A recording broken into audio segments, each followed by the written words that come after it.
오늘 말씀은 시편 119편 말씀입니다. 시편 119편 말씀 105절에서 110절까지 말씀입니다. 구약성경 894쪽에 있습니다.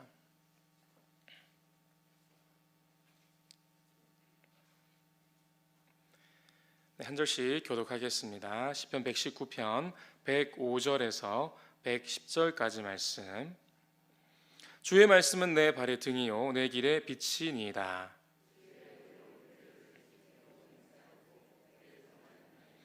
나의 고난이 매우 심하오니 여호와여 주의 말씀대로 나를 살아나게 하소서.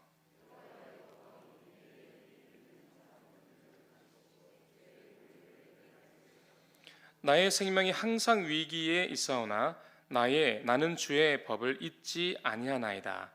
악인들이 나를 해하려고 올무를 놓았사오나 나는 주의 법도들에서 떠나지 아니하였나이다.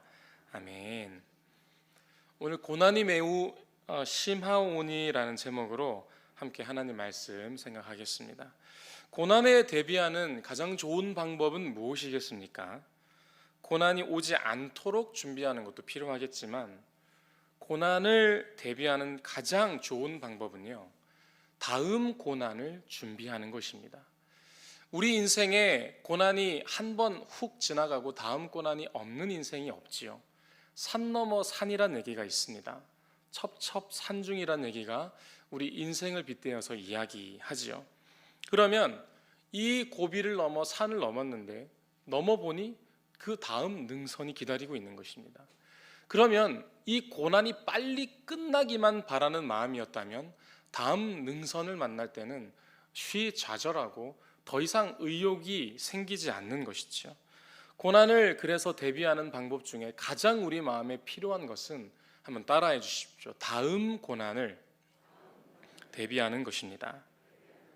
그게 바로 지혜로운 사람들이지요. 그래서 오늘 성경 우리 107절 보면 고난이 매우 심하지만 주의 말씀대로 살 겁니다는 고백이 있고 109절에도 보면 생명의 위기가 있지만 주의 법을 잊지 않겠다는 결의가 담겨 있습니다.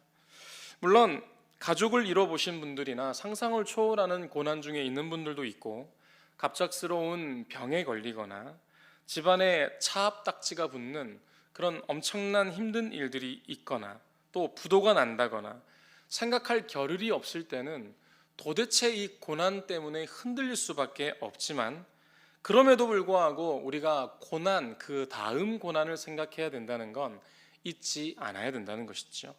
그래서 오늘 성경 말씀에 등장하고 있는 표현들을 꼭 씹어보고 오늘 왜 이 시편을 기록한 우리 믿음의 선배는 이런 얘기를 하고 있을까 생각해 보았습니다. 105절과 106절을 보면 주의 말씀은 내 발의 등이요 내 길의 빛이라고 이야기하고 106절 말씀에 주의 의로운 규례들을 지키기로 맹세하고 굳게 정하였나이다 라고 말하는 이 두 절만 놓고 보면 굉장히 아름다운 믿음의 고백인데 107절에 와서는 한 절 간격으로 엄청난 문장의 변화가 있습니다. 바로 한 절 딱 지나고 났는데 최상급의 고난이 지금 표현되고 있는 거죠. 나의 고난이 매우 심하오니 여호와의 주의 말씀대로 나를 살아나게 하소서. 주의 말씀이 내 길에 빛이고 등이고 의로운 규례를 맹세하고 내가 지키겠다 다짐을 했는데 107절에 내 고난이 매우 심각합니다는 고백을 하고 있는 겁니다. 우리 인생도 이와 같은 것 아니겠습니까? 이 고비가 지나고 나면요, 참 이게 불행하다고 할 수는 없지만 오늘 제가 이 불행하지 않다는 걸 뒤에 말씀을 드릴 테지만 고난이 끝났는데 그 다음 고난이 떡하니 기다리고 있더라라는 것입니다. 그래서 참 이런 걸 생각해 볼 때 우리 마음이 힘들다는 생각이 듭니다. 그럼 왜 고난이 찾아오는 것일까? 스바냐 1장 17절을 보면 내가 사람들에게 고난을 내려 맹인같이 행하게 하리니 이는 그들이 나 여호와께 범죄하였음이라고 말씀하시는데 고난의 이유가 불순종입니다. 불순종 때문에 오는 고난도 있고요. 로마서 8장 18절을 보면 현재의 고난은 장차 우리에게 나타날 영광과 비교할 수 없다는 표현으로 복음 때문에 당하는 고난도 있다고 말합니다. 그리고 히브리서 5장 8절 말씀을 보면 고난으로 순종함을 배워서라는 말씀도 있죠. 그러니까 훈련으로 여기는 고난도 있다는 것입니다. 그러니까 고난의 종류는 너무나 많고 다양한데 고난의 목적은 결국 하나님이 우리를 더 큰 그릇으로 만들어 빚어내 가시는 과정이라는 걸 성경을 통해 우리는 알 수 있다는 것이죠. 혹독한 훈련이 끝나고 나면 병사들은 어떤 병사가 되겠습니까? 훌륭한 병사가 될 겁니다. 바다에 풍랑과 비바람이 막 몰아치고 있으면 배를 항해하는 사람은 어느새 1등 항해사가 되어 있겠죠. 그러니 고난은 성장과 살 힘을 제공하는 원천이다라고도 이야기할 수 있는 것입니다. 자, 그러면 고난이 있을 때는 이런데 만약 아무 일 없는 고난이 없는 상황도 고난일까요? 자, 잘 들리시죠? 고난이 없는 것도 고난이겠습니까? 고난일 수 있습니다. 왜 그렇겠습니까? 내가 앞으로 경험하게 될 힘든 것들이 내가 내 인생을 걸어놓고 제일 힘든 일을 만날 수 있기 때문에 그런 것입니다. 나약해져 있을 수 있는 것이죠. 고난이 없고 평탄한 길을 걸었던 것 참 은혜입니다. 감사한 일입니다.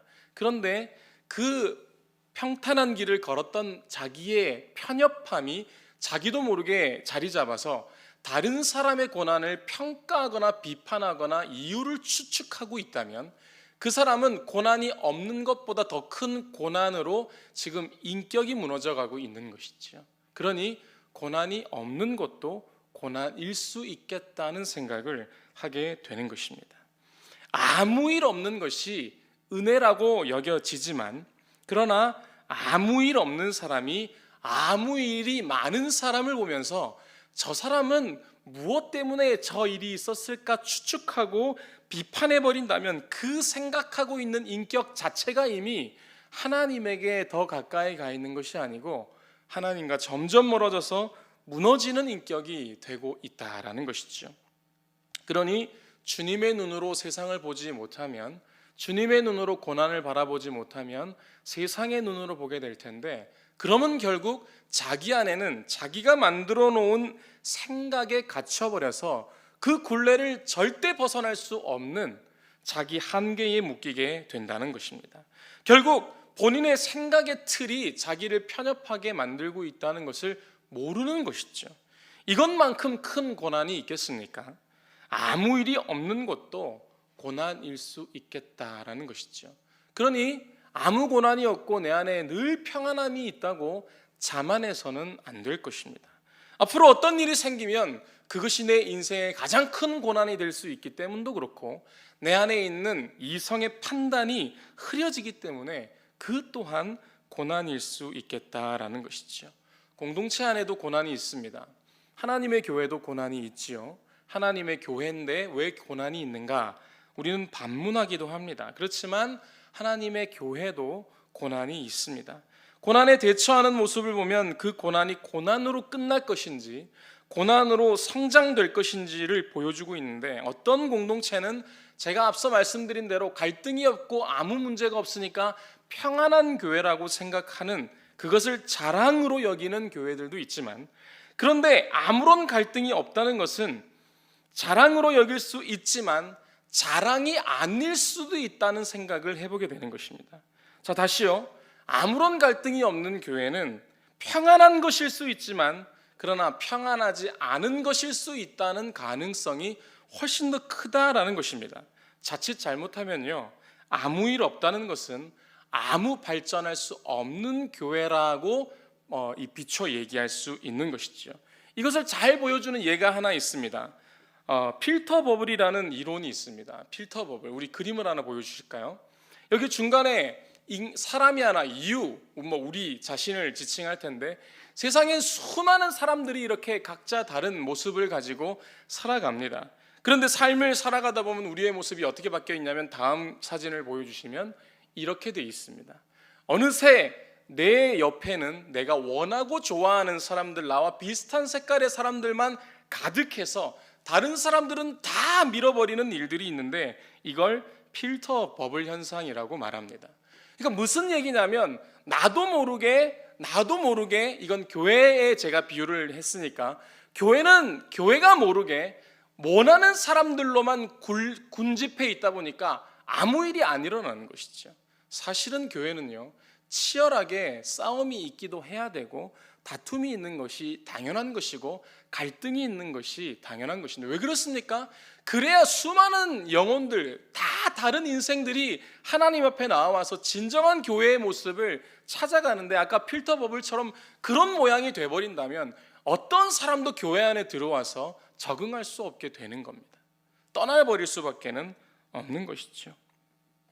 이걸 이제 이런 현상들을 구글이나 넷플릭스, 허핑턴 포스터 같은 이런 회사에서 이 이론을 써요. 어떻게 하냐면 사람들이 인터넷 검색을 하는 그 검색어와 내용들을 추려가지고, 여러분들 그런 거 경험해 보시죠. 우리 젊은 분들은 막 인터넷 클릭을 해가지고 쇼핑을 해보면 내가 클릭했던 비슷한 게 옆에 막 뜨기 시작합니다. 이런 걸 아마 경험해 보셨을 수 있는데, 인터넷에 이미 그 개인의 취향과 관심을 빅데이터로 만들어가지고 그 개인이 원하는 것을 계속 제공해 주다 보니까 이런 상품도 있네, 저런 상품도 있네 하다가 나중에 그걸 사게 되는 이런 마케팅 전략도 있는 것이죠.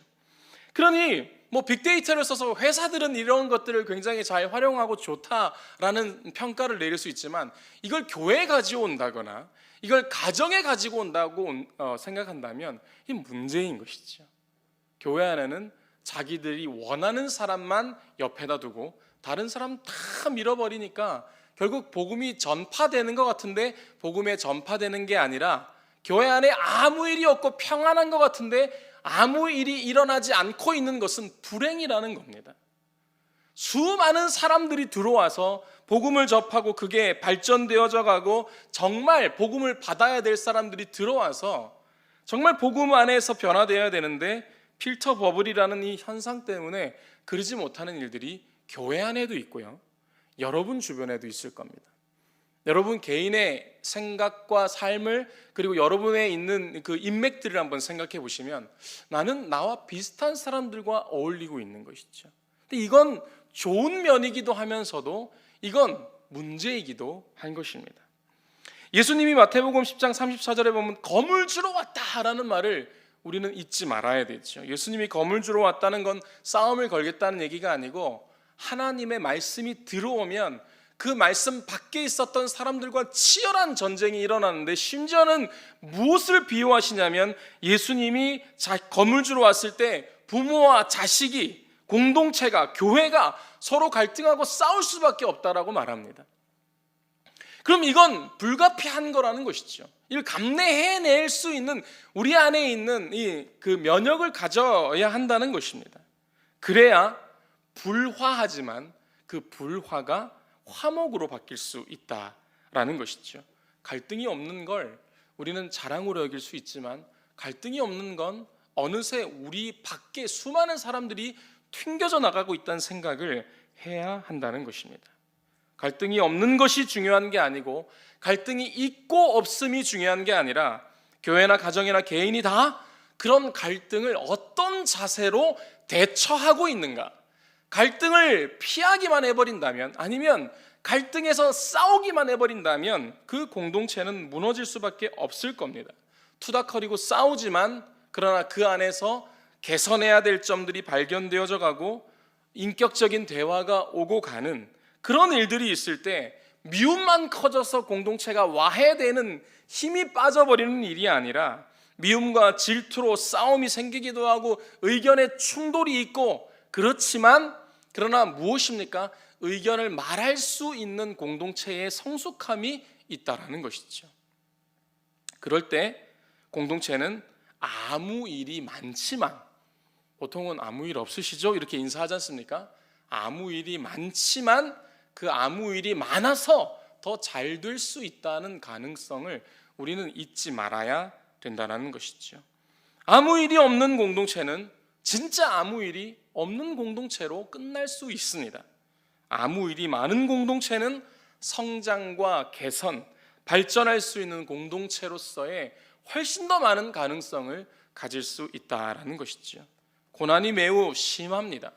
그리스도인들에게 오늘 권사님 기도 잘해 주셨는데 고난이 너무 많습니다. 기독교인들이 너무나 힘든 가운데 있지만, 그러나 시편을 고백하고 있는 우리 믿음의 선배의 고백은 무엇이냐면요, 말씀대로 살기를 고백하는 것이죠. 그게 무슨 얘기입니까?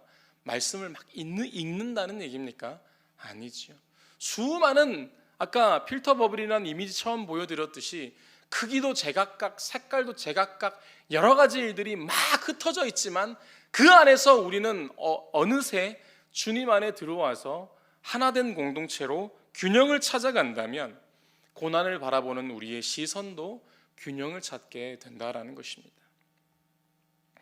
부부의 경우에도 이 재밌는 솔루션을 얘기해 주시는 분이 있어요. 부부 치료사인 존 가트맨 박사라는 분이 뭐라고 이야기를 했냐면, 부부싸움과 이혼의 이 결정을 보니까 43% 정도가 성격 차이 때문에 황혼 이혼이 그렇게 많다라는 겁니다. 두 쌍 중에 한 쌍 정도가 그렇게 갈라선다라는 것이죠. 그래서 그 솔루션을 뭐라고 한 가지로 요약을 해서 이야기를 해주냐면 이렇게 얘기를 하는 것입니다. 싸우는, 건강하게 부부 싸움을 오히려 하라고 권하는 것이죠.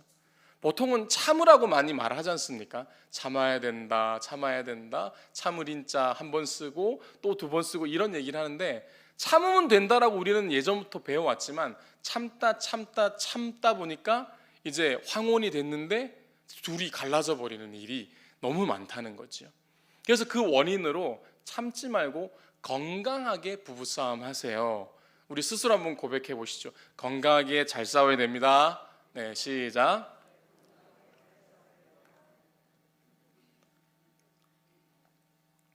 싸우면 막 스트레스 지수가 팍 올라가고 힘들긴 할 겁니다. 그런데 잘 싸우면 좋은 결과를 도출할 수 있다는 거죠. 물론 그 건강하게 싸운다는 거 굉장히 어렵습니다. 뭐 대화도 상대방을 생각하며 대화해야 되고, 감정적으로 대처하지 않고, 인격을 모독하는 말이나 이런 것들 하지 않고, 뭐 우리 성경에서도 이야기하고 있는 대로 오늘의 문제를 내일까지 넘기지 말고, 이런 여러 가지 것들이 아마 포괄적으로 방법들이 있을 겁니다. 서로의 의견을 그렇게 솔직하게 말하고 건강하게 잘 싸우는 부부가 되어야 온전한 가정으로서 더 설 수 있는 것이죠. 만약에 부부가 두 사람이 아내 눈치가 보이고 남편의 눈치가 보여버린다면 말 못하는 겁니다. 대화를 시도했더니 조용하고 가만히 있어! 이렇게 반응이 돼버린다거나, 당신하고는 대화가 안 돼! 이러고 문 닫고 들어가 버린다면 그 다음부터의 대화는 굉장히 힘들어질 수밖에 없는 거죠. 그러니까 싸우는 법을 모르니까, 싸우는 법을 배워본 적이 없으니까 그런 일들이 생기는 겁니다. 우리 공동체도 마찬가지가 아닐까. 여러 가지의 갈등들, 어려움들, 이건 뭐 교회뿐만이 아니라 회사에 계신 여러분들의 직장, 그리고 가족들 모두가 다 건강하게 잘 싸우는 법, 성경적인 싸움법, 뭐 이런 걸 좀 우리가 강의로 만들어서 한번 강의를 해야 되지 않을까 싶은 생각이 들기도 하는데, 그래서 그렇게 성숙한 싸움이 일어나서 좋은 결과를 도출한다면 좋은 것이죠.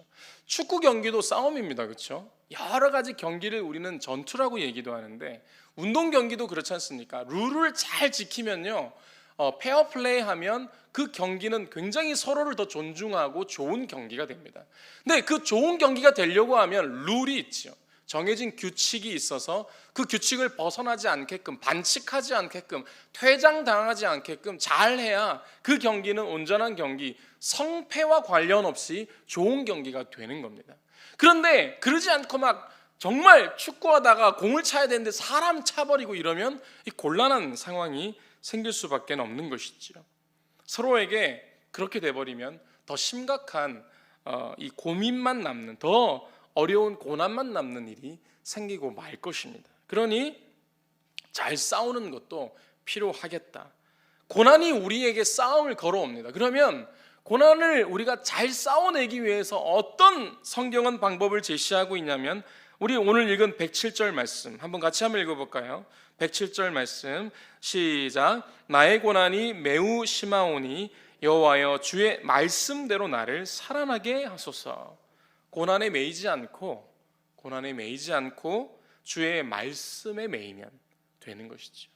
그러면 우리가 말씀에 매여서 그 기준을 자꾸 우리가 잘 다듬어 간다면 우리는 말씀대로 살 수 있는 겁니다. 그래서 말씀대로 살아날 수 있는 방법을 106절에 좀 더 세부적으로 말씀하고 있는데 106절 말씀을 보십시오. 주의 의로운 규례들을 지키기로 맹세하고 굳게 정했다고 했습니다. 이 규례를 지키기로는 보존하고 감시한다는 말입니다. 잘 말씀을 가지고 있는데 지키기로 맹세했으면 그거를 감시하고 그리고 보존하기 위해서 노력을 하는 겁니다. 그냥 말씀을 들었다고 듣고 끝. 성경 읽었으니까 읽었다고 끝. 우리 오렌지 예배 요즘 드리고 막 가정 운동을 위해서 우리 고넬료 프로젝트 담임 목사님이 열심히 얘기하시는데 목사님은 열심히 말하는데 우리는 열심히 듣고만 있다면 이건 곤란한 일이시죠.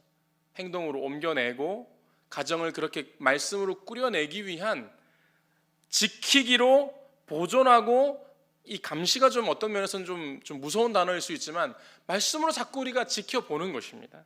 그리고 맹세하고 굳게 정하였다고 말했는데 이 정하였다고의 원어를 들어가 보면 어떤 의미냐면 일어선다는 개념이 들어 있습니다. 무슨 말이냐면 갈등과 고난을 만났을 때 그냥 퍼져 있는 게 아니죠. 거기 쓰러져 있는 것만이 답이 아니라는 겁니다. 얼른 일어나야 됩니다. 고난이 있는 자리에 나를 실족하고 넘어지는 자리에서 얼른 일어나서 그 자리를 떠나버린다거나 말씀에 사로잡히기 위해서 행동으로 옮기기 시작할 때 비로소 어떻게 되냐면 말씀이 내 안에 나를 살리기 시작하는 그런 결론으로 간다라는 것이죠. 여러분 잘 아시죠? 내가 붙들고 있는 것이 나를 붙들고 끌고 갑니다. 내가 좋아하는 것 있으시죠? 휴가만 나고 빨간 날만 되면 원하시는 것들이 있을 겁니다. 근데 그것이 나를 이끌고 가버릴 수 있는 거죠. 내가 열심히 붙들려고 한 그것이 자기를 사로잡고 끌고 가버린다는 겁니다. 만약 나의 진짜 관심이 하나님 말씀이거나 하나님 뜻이 아니라 내 뜻이고 그냥 나를 즐겁게 하는 일이라면 그 여유가 있을 때 삶의 어떤 자리에서 그것이 나를 끌고 가버리니까 말씀은 내 안에 살아있지 못한 것이죠. 그러니 우리가 어찌 해야 되냐면 영원한 말씀을 붙들고 우리에게 참 자유를 주는 그것에 붙들리기 위해서 정해야 하는 그런 결정이 우리 안에 있어야 된다는 겁니다. 고난이 매우 심합니다. 우리의 개인의 인생뿐만 아니라 시대, 온 이 지구촌에 있는 어려움들을 볼 때 고난이 굉장히 심합니다. 그럼 우리는 어찌 해야 되냐면 말씀에 붙들리기로 정하고 그리고 지키기로 보존하기로 스스로를 감시해 가면서 흔들리지 않도록 일어서서 말씀으로 나아갈 때 이 일이 가능한 것이죠. 한 사람이 너무 좋으면 그죠? 연애할 때 기억하시나요? 열심히 연애하고 이제 결혼을 딱 하려고 생각할 때는 한 사람에게만 붙들리기로 결정하는 것입니다. 그런데 만약에 이 사람이 보이면 이 사람이 좋아 보이고 저 사람이 보이면 저 사람이 보인다면 이건 큰일이죠. 결혼하면 문제입니다. 최근에 부부의 세계 이런 드라마가 나와가지고 이게 부부의 세계를 어떤 분 또라이 세계 이렇게 얘기하는 분들도 있더라고요. 이게 무슨 드라마냐 이렇게 얘기하는 분들도 있는데 우리나라가 OECD 국가 가운데 이혼율이 1위고 자살률이 1위인 이유, 가정이 무너지고 있고 성경적인 원리가 깨져가고 있으니까 말씀을 붙드는 사람보다는 자기 자신에게 붙들려서 그 자기 자신이 이끌고 가는 대로 본인이 원하는 것에 의해서 끌려가다 보니까 이건 어디로 가 있는지를 모르게 돼버리는 상황이 돼버린 것이죠. 인생을 붙들려면 말씀에 붙들리는 일들이 우리 안에 있어야 될 줄로 믿습니다.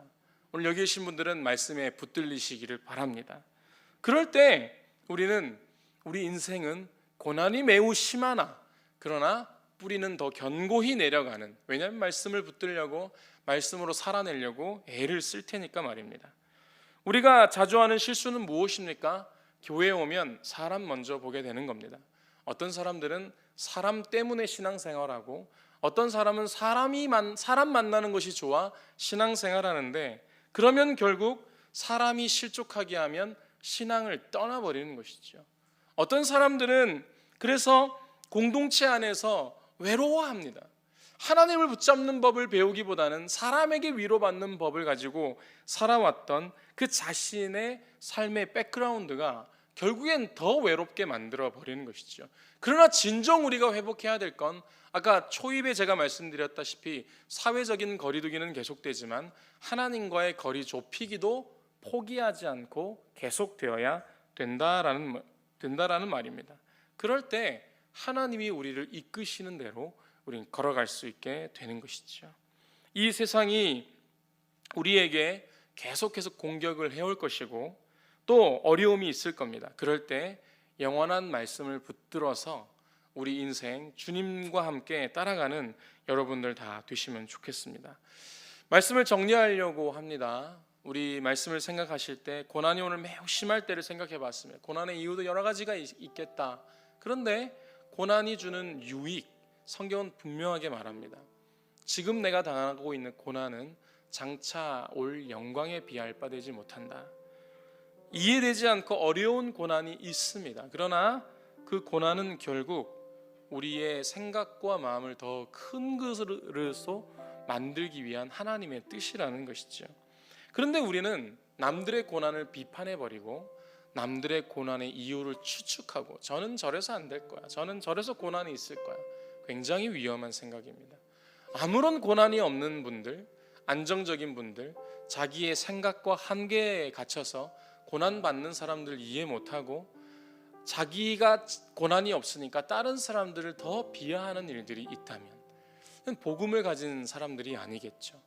우리는 어찌 해야 되냐면 고난에 앞서 함께 울어야 되고 함께 기도해야 됩니다.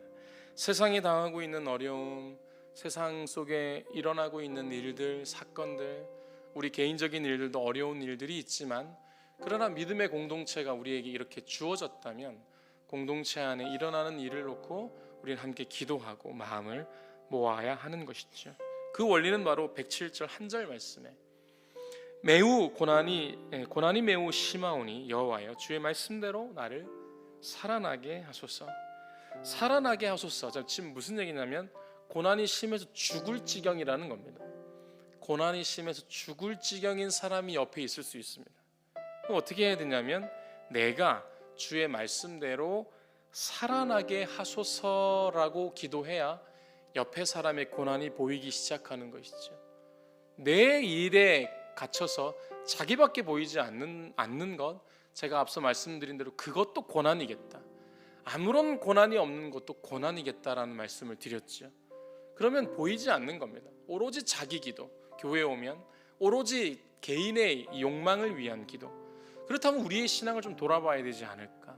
우리의 신앙은 딱 거기까지라면 하나님 일을 감당하기엔 너무나 작은 그릇이 아닐까라는 생각을 하게 되는 것입니다. 고난 중 말씀의 균형을 잃지 않는 저희 모두가 되기를 바랍니다. 오늘 설교를 준비하면 참 마음이 어려웠습니다.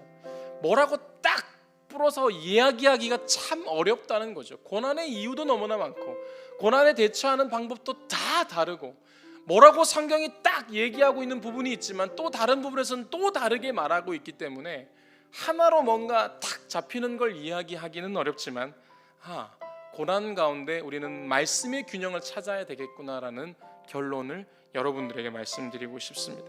고난을 평가하거나 판단하거나 추측하기보다 역시 고난 중에 말씀을 지키기로 맹세하고 굳게 정하시는 여러분들이 되셔서 오늘 우리가 당하고 있는 고난이 작더라도 큰 고난의 사람을 위해서 울어줄 수 있는 마음, 아무 일이 일어나지 않고 있다고 자만해버려서 그저 그냥 그렇게 인생을 낭비하고 있는 게 아니라 오히려 그렇기 때문에 더 하나님께 매달리는 우리, 그리고 이해할 수 없는 고난이 우리에게 있어서 하나님을 원망하고 때로는 정말 불평불만이 우리에게 가득하지만 불평불만할 수 있다고 저는 생각합니다. 그런데 거기서 머물러 있는 건 아니죠. 불평불만으로 머물러 있는 그 점에서 한 단계 더 나가는 겁니다. 이해해 보려고 하고 하나님의 뜻을 묻기도 하고 그럴 때 우리는 성장하는 그리스도인, 그런 성장하는 그리스도인 한 사람이 하나님께 붙들리면 다윗이 되지 않겠습니까? 사도 바울이 되지 않겠습니까? 하나님은 그렇게 일하시는 것입니다. 오늘 이 말씀을 기억하셔서 하나님 품에 오늘 우리를 품어주소서. 하나님 우리에게 당하고 있는 수많은 일들 속에 오직 하나님의 뜻을 구하는 우리가 되게 해 주시옵소서. 이런 믿음의 고백을 우리 찬양에 담아서 주품의 찬양같이 우리 올려드리겠습니다.